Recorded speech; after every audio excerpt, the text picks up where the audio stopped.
Egg egg omelette చేసిపోతున్నాం. First onions, దాని తర్వాత పచ్చిమిర్చి, కొత్తిమీర. ఫస్ట్ మనమైతే ఆనియన్ కట్ చేసినాం. ఎగ్ ఆమ్లెట్ చేసిపోతున్నాం. ఇవన్నీ నేనైతే ఫస్ట్ ఒక 3 ఎగ్స్ తీసుకున్నా, అల్లం, ఇవన్నీ మిక్స్ చేసి కొంచెం పాలు కలిపిన. ఇవి మిక్స్ చేసినాక ఉప్పు కారం అట్లేసి మళ్ళీ పాన్ మీద వేయబోతున్నాం.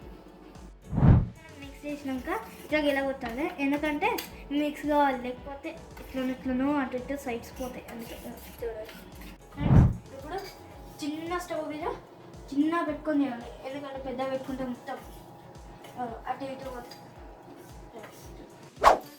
మనం మిక్స్ చేసినాం కదా, ఇలా కంప్లీట్ అయితే వేసినాం కదా. ఇప్పుడు తిప్పుకోవాలి. దూరంగా అయింది కదా,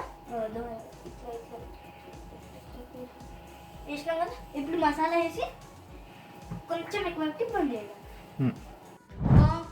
వా రెడీ అయింది.